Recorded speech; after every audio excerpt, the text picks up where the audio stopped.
Today's video is all the things you need to know about Tendu. I did make a Tendu video, like important information for beginners, Tendu for beginners video, like years ago. But since I'm kind of doing videos of like all the things I did and all the things about plie, today we're doing all the things about Tendu. What you need to know, and you might have heard this before, Tendu, followed closely by plie, is the most important movement of ballet. It is ballet. Everything you do in ballet comes from a Tendu, starts with a Tendu, has a Tendu-like energy if you're executing something in the air.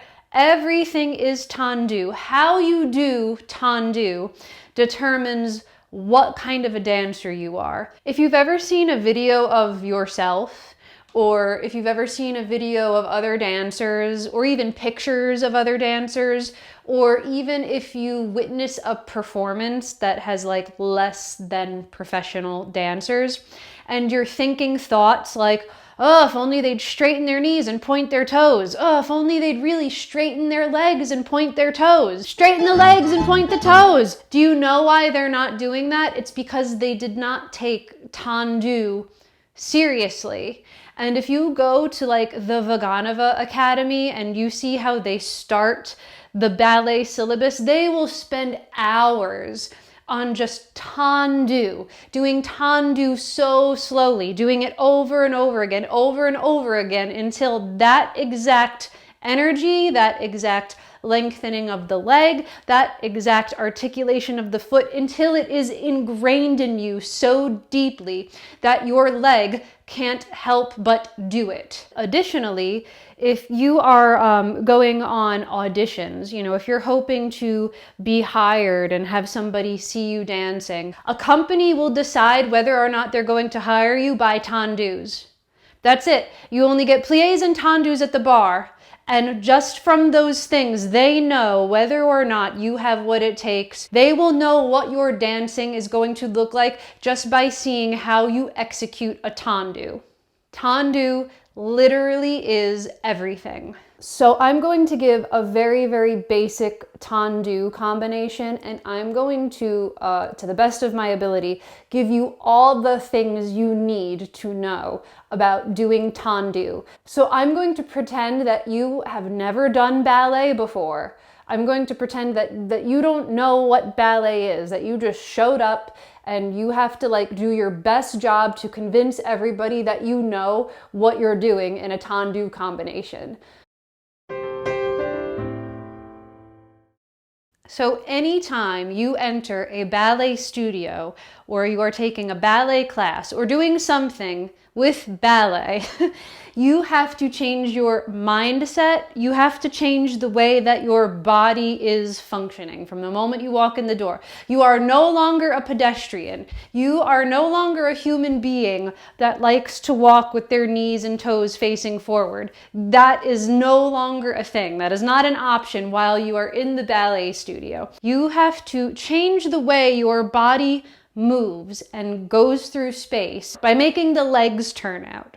So if you don't know how to turn out, if you don't know what turnout is, the first thing you do is practice standing in parallel with most of your weight in the balls of your feet.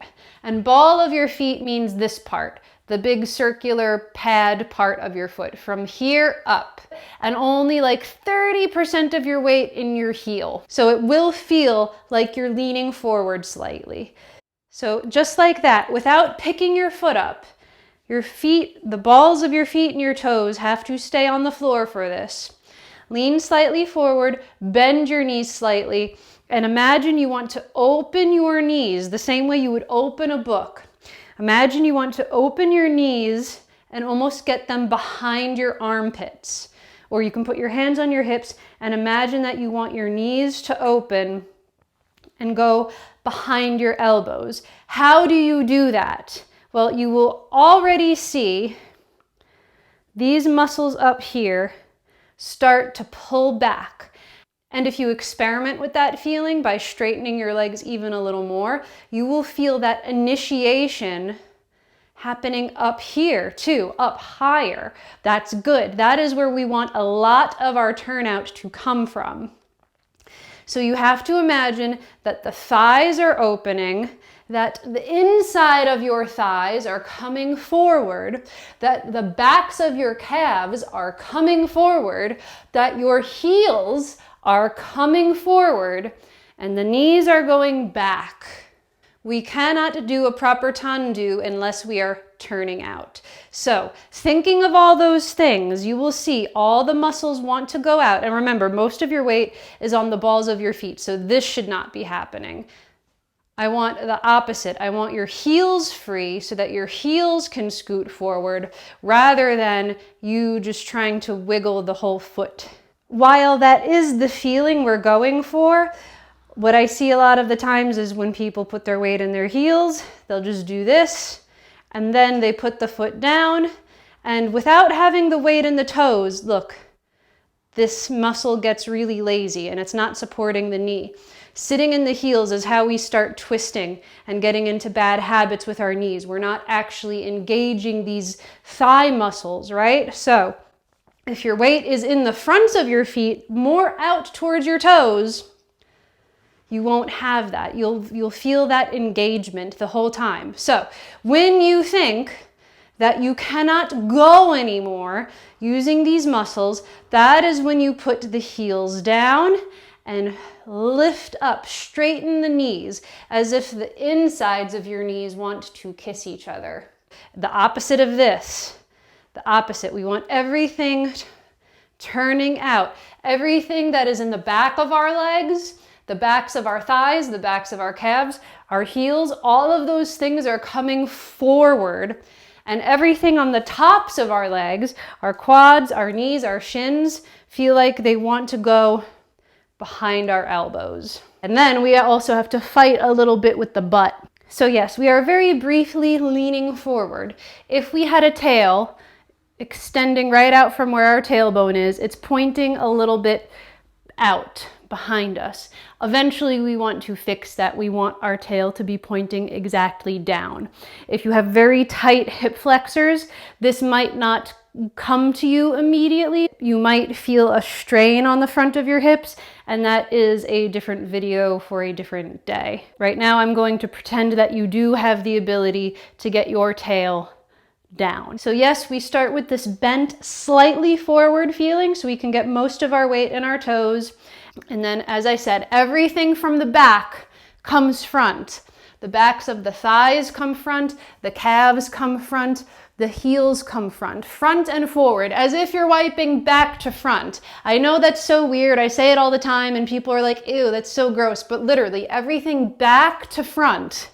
That is the feeling. And then everything on the tops of the legs are going out to the side. So they'll be escaping behind my elbows and at the camera.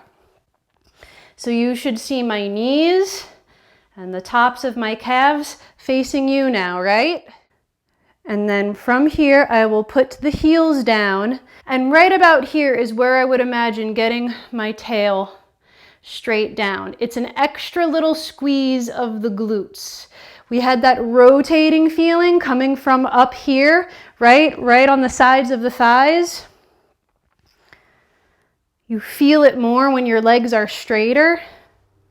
When your legs are bent, it's a little more of the inner under thigh, but the straighter your legs are, the more you'll feel it coming from up here. And to keep that tail down, the glutes lock it in place. It's as if you watch my All the Things You Need to Know About Plie video, I used this stick. It is really a great visual example. I was joking, now I understand why the teachers always have the stick to scare the kids. So this red stick is literally my spine. It is the extension of my spine. It is my tailbone. It is literally between my cheeks right now, okay? But as goofy as that is, you need your cheeks to anchor your turnout. So leaning slightly forward, tail is out. It is currently diagonal, that's okay.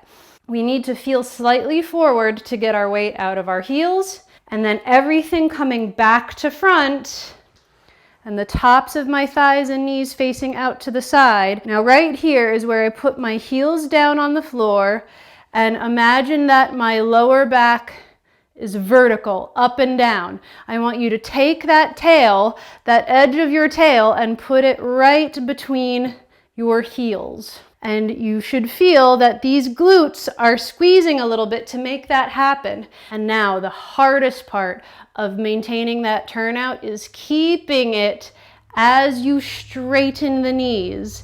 I know sometimes it's easier to feel like you're tucking when you're bent, and then for some reason as we straighten, we want to go back out here, but it's not a tuck. You don't want to tuck. You don't want your tail going forward. You want to keep your tail, your spine, the whole thing perfectly vertical as if you are against a wall.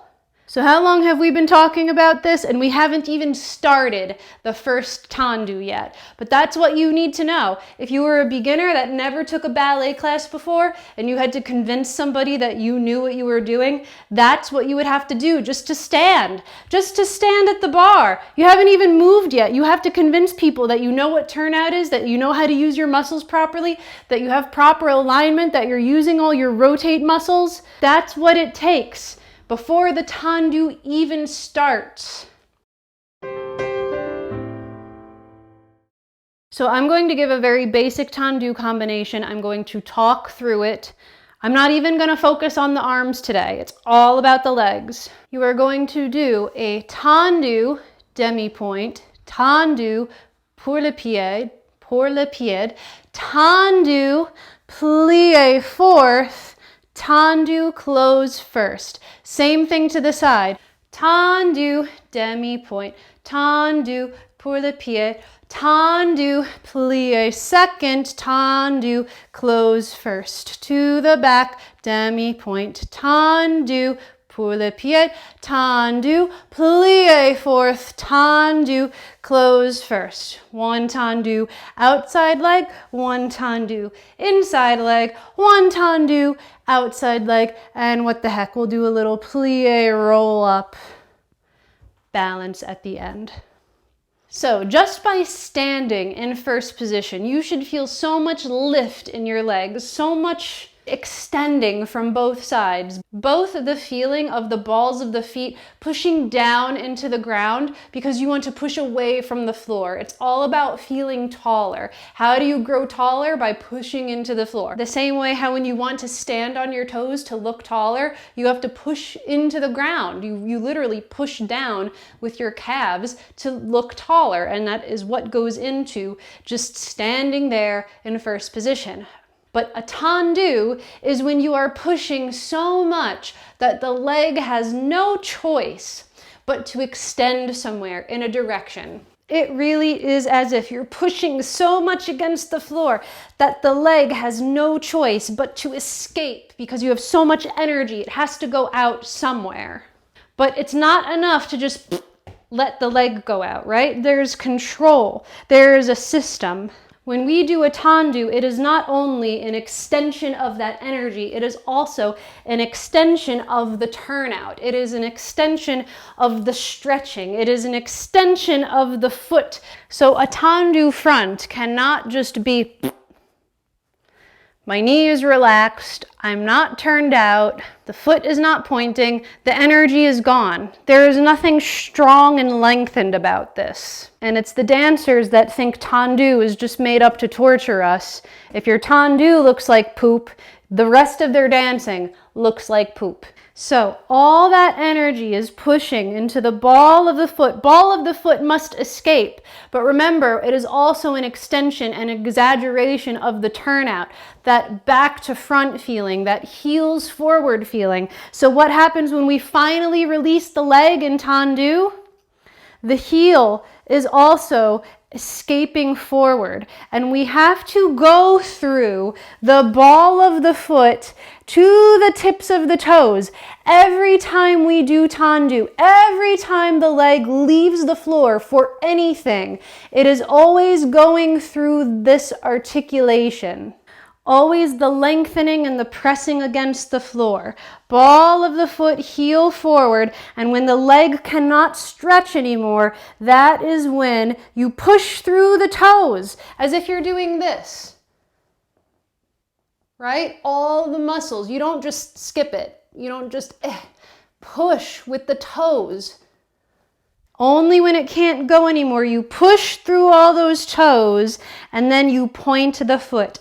And it's as if the tip of your big toe and possibly the second toe are going through the floor. You want to keep the ankle straight as you do this. You never want to break the ankle, which is why I'm wearing an ankle brace, because I rolled my ankle just walking in my yard as usual. I'm always spraining this ankle.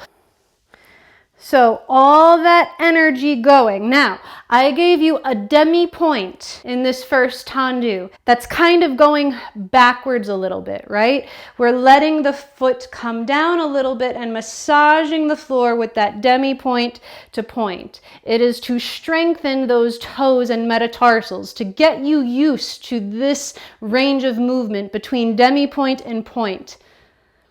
This needs to be strong because when you are dancing and your foot lifts off the floor, the foot must already be pointed before it leaves the floor. We must get through this motion. We must strengthen it. The reason we do these combinations over and over and over again is so that you don't have to think about it. If you ever see a dancer whose foot is not instantly pointed the moment it leaves the floor, if you see floppy in between feet, that means they did not spend enough time learning tendu, or their teacher did not train them from a young enough age to take it seriously. The purpose of the repetition is so that your movements are identical and consistent and correct every time. So you had this tendu, a demi-point, and a point. And then I had you do pour le pied, which means for the foot. It is an exercise for the foot, where the whole foot now is massaging the floor, the same way as we just did with demi-point. Now, it is the whole foot. And again, this is to refine those in-between moments, just walking, being able to maintain your turnout and keep your knees straight when you're just going through basic movements, walking, transitions. So how do we know where front is? How do we know which direction our leg is going? How do we know where tendu should wind up? Well, in ballet, we do everything on the cross. We call this en croix. So a cross is a vertical line and a perpendicular horizontal line going straight through it. And it is almost as if we are dancing on top of a cross. We have the vertical line going forward in front of our body and behind our body, and it lines up with the center of our body, like where our belly button is. So if I was standing in first position, it would be right between my heels. If I was standing in fifth position, it would be in the center of the foot. So we had to shift our weight. We had our weight equally distributed between the 2 feet, a little farther apart in first position, but when we brought it in, the weight shifted from out here now to over the middle of both feet stacked right in front of each other. But the cool thing about this is it does not matter if you are doing a tendu from first or a tendu from fifth. Either way, the tip of the toe must line up with this imaginary line that extends from the center of your body, where your belly button is. So if you're doing a tendu from first, the toe lines up with that center point extending from your belly button. If I'm doing a tendu from fifth, I have to find that center line that extends from my belly button again, and same thing. The foot goes and the toe matches up with that center line. Just as back, derrière, is behind your spine. So standing in first, it feels like it's in between your heels. But if you were to bring it into fifth position, where the center of your body is has changed, and now it should feel like it is the middle of the foot. Your spine and your belly button is aligned with the center of the foot. If you release it into first position, everything has to move over a little bit.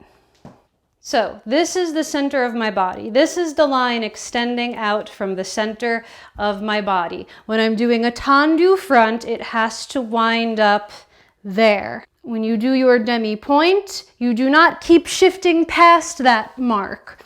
You do your demi-point, the toes come back ever so slightly and the ball of the foot presses against the floor. Tendu. When you do your pour le pied, you do not slide past that point either. The toes come back the tiniest bit and the heel comes forward. Tendu. And the same rule when you do your fourth position. You do not transfer out farther than your toes. You do your tendu, toes come back, heel comes slightly forward. And then you do your fourth position plie. The weight is temporarily distributed right between the 2 feet. And then you push back right to how you started, and then it comes back into first. When we do movements to the side, it should feel like it's going almost exactly to the side, as if we are squished between 2 walls. We have a flat wall on the back of us and a flat wall on the front of us. If it were extending out exactly from the side of the body, that is where your tendu goes. It does not go somewhere in between to the front, nor does it go somewhere in between to the back. Exactly to the side, as if we are sandwiched in between 2 walls. And this feeling is not just the thigh being stuck between 2 walls. It is not just the knee being stuck between 2 walls. It is also the ankle being stuck in between 2 walls. So that means when you put your heel down, you cannot let it slip back. It almost feels like we have to push the heel forward to keep it all aligned, especially when we go down into our demi-point, tendu, pour le pied, tendu, and a plie. Everything is still between 2 walls. I did not let my knee go forward and bump into the front wall. No, no, no. Get back there. And nor did we let the butt stick out and hit this back wall. No, no, no. Everything is still nicely sandwiched between 2 walls. Tendu and close. Tendu to the back might be the most difficult because the heel wants to scoot backwards, right? But we cannot. Remember that heels forward feeling we were trying to get in the beginning, the everything back to front feeling. Tendu is an extension of that feeling. So even as you go backwards, the heel is hidden, it is still aligned. Just like when we did tendu to the side, the ankle is straight. It is not popping out this way, it's not sagging down the other way. It's as if you want to hide the heel, go through the whole foot, through that demi-point point. The tip of your big toe is making contact with the floor. When we do the demi-point, you cannot let the heel scoot back. Point. When you put your foot down for pour le pied, again, you do not slide back past the toes. You replace it. Toes move slightly forward to make room for the heel. Push back up. We're always going through that demi-point. And then when we plie, same thing. Our weight is briefly and evenly distributed between 2 feet until we push back up and close. And if you are standing with the mirror to the side of you, like you camera, you are my mirror, which I also think is the most helpful for beginners that are standing at the bar, to always be able to see the side of you, to check that you are in a straight line. And you can think of always hiding your heel in the mirror. Your knee is always wanting to look at the mirror. Your heel is always hiding from the mirror. And just doing those, front, side, back, that is everything. Those are the only places your legs are allowed to go, at least when they're straight. You know, obviously you bend your legs and stuff, but when your legs are straight, those are the only positions and places that your leg is allowed to be, or transitioning between those 3 places. Front, side, and back. Everything is on the cross. So again, the point of Tendu is to just get this consistency, this precision, these identical and replicatable, replicate, whatever the word is. The point is to have it always be consistent, precise, the same, always exact. So if in your Tendu combinations, you are always thinking of lengthening the leg, really stretching those muscles up and around the knee to turn out, to get the heel forward, to get a straight ankle, to articulate through all those feet and toe muscles, then you already have everything you need. Your dancing will look phenomenal if you always bring that same energy into your dancing. If you're focusing on the exact position front, the exact position side, the exact position back, then you can't go wrong. Everything you need is in Tendu. Everything builds upon Tendu. Everything is just an extension of Tendu. When you're lifting your leg in directions, even when your leg is up super high, it is still just a Tendu, except it's not on the floor, it's up here. The alignment, the turnout, the stretching, the heel, the ankle, the energy, it's all the same. It all comes from your Tendu. So if you have a dancer that looks weak anywhere, whether it's a pique arabesque, whether it's a développé, whether it's the standing leg in a pirouette, if there are any moments where a dancer's leg looks weak, it just looks like it's not fully committed anywhere, whether it's not fully committed in a position, like you can't tell, is it front or is it side? Is it somewhere in the middle?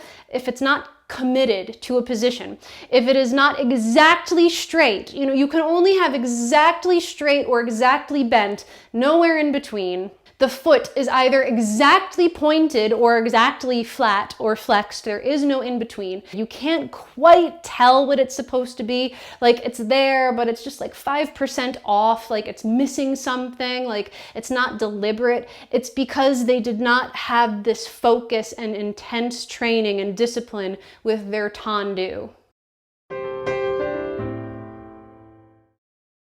So what do you say we try this Tendu combination for real? Maybe I should even pull up some music. Let's see if I get a copyright strike. I don't know if my microphone will hear it, but we'll try.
So if you keep all of those things in mind and focus really, really hard on replicating them consistently, every time you do a Tendu, all your Tendus should be identical. That means once you start building upon that and training to do more advanced movements or bigger movements, you will have all of that perfect refinement, and you can replicate it every single time, and your dancing will be consistent, it will be precise, it will be correct, and that is part of really what makes ballet so beautiful.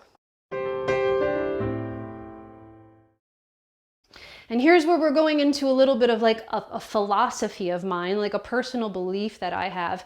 I think limits, rules, structure, I think it actually forces you to be more creative. Because if you start going into contemporary, where anything goes, you can stray out of these positions, you can do whatever you want, then so what? Then anybody can do it. You just do whatever you want? Okay. You know, any average Joe can come in off the street and flail around through fake positions, and it's contemporary. You know, you don't need creativity to do something with anything. You know, like the fact that we have to work within classical positions almost makes it more challenging. How do I add a voice? How do I add an energy? How do I add something unique to this precise thing that everybody else is trying to do identically? That's kind of the beauty of ballet. And I'm a person that likes planning, I like structure, I like to know things ahead of time, I like things to be yes or no, I like clear, explicit instruction. So that is probably one of the reasons why I gravitated towards ballet and stuck with it, because I liked knowing exactly what I had to do. I like knowing that there is criteria that I have to meet to make it right. It's either there or it's not. And once it is there, then that is when you have fun with it and you go off on an adventure with it. So even though I really wanted to incorporate the arms today, because there are lots of places that like the arms can go when you're doing these tendu combinations, a lot of it is also subject to the teacher. There are a few basic like rules and stuff that you do keep in mind when you're doing a tendu combination, but for the most part, the legs were the focus. Maybe if I do a tendu from fifth, I can talk more about like some of the arm rules, but this video is already getting so long. I always do this, but you know what? That's what I'm here for. I am here to supplement your ballet training. I am the teacher that will give a 40-minute lecture about tendu because your in-person teachers cannot do that in the middle of class, because they only have an hour or hour and a half to give you a full and complete class. If you were in a ballet academy, you would be getting 40-minute lectures about tendu, but that's unfortunately not really the way it works here in open public studios. So I hope this helped. I hope this gave you something to think about, and stay salty.